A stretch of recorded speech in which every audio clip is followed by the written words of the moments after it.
करेंगे और खूब 24/7 काम करके अपनी पार्टी को यहाँ जिताएंगे। शुक्रिया। हमारी पार्टी अगर देखें, जैसे अभी मीटिंग में बताया आपने कि हर एक तकरीबन 100% तो नहीं बोलूँगा, 80% बूथ हमारी मजबूत है।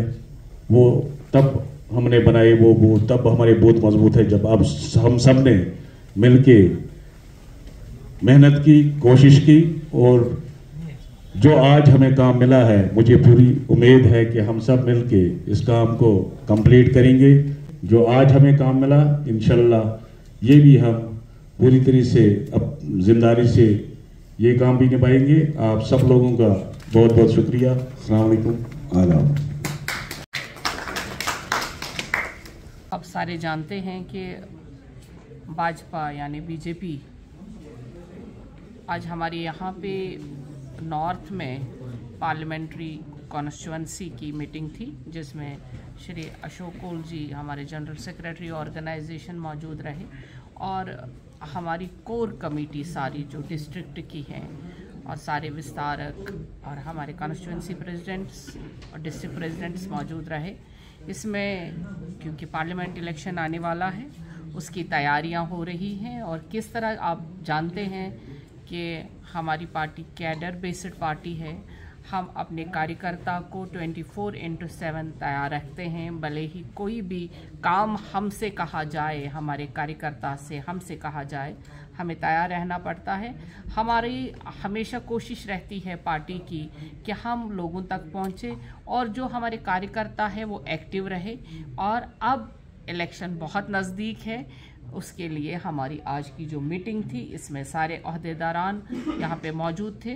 उस सिलसिले में हम आज के बाद आप देखेंगे कि हर चौराहे पर, हर नुक एंड कॉर्नर पे बीजेपी का कार्यकर्ता एक्टिव नज़र आएगा, क्योंकि अब इलेक्शंस होने वाले हैं।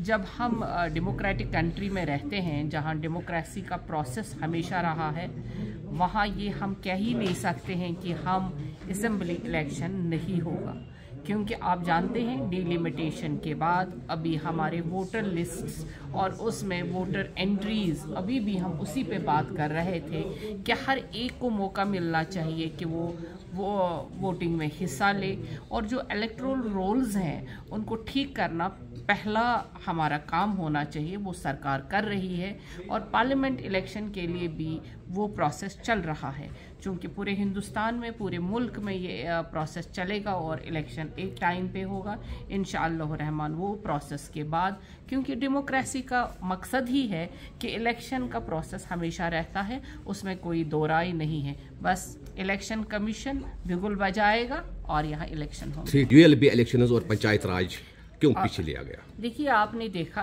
कि डिलिमिटेशन यहाँ पे हो गया, आप सब जानते हैं, और हम जो लोग हमें सुनेंगे उनको भी मालूम होना चाहिए कि यूएलबी और पंचायत इलेक्शन में भी यहाँ पे खामियां थी।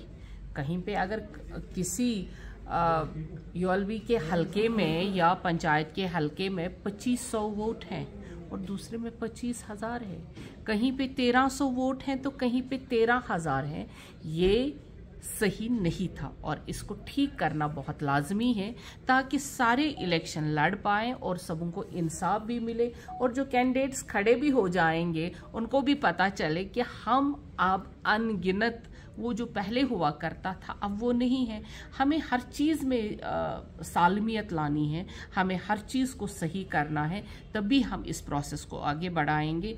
आपको लग रहा है कि थोड़ा सा धीमा है, लेकिन जो ही ये प्रोसेस शुरू हो गया है और जब हम वो इलेक्शन करेंगे वो भी क्लियर एंड क्रिस्टल तरीके से आपके सामने आ जाएगा और सभी इसके लिए सराहा करेंगे। क्या इसका मतलब कि अभी तक डिलिमिटेशन मुकम्मल नहीं हुआ है? डिलिमिटेशन कब का ख़त्म हो गया है, और जो वोटर लिस्ट्स थे जो डिलिमिटेशन के बाद आ गया है कि कहीं पे 1300 वोट है, आप किसी हलके में जो आपने पीछे देखा, जब आपने पंचायत इलेक्शन देखा, यूएलबी का इलेक्शन देखा, किसी कैंडिडेट को 25,000 वोट थे तो किसी हलके में 2500 के वोट थे।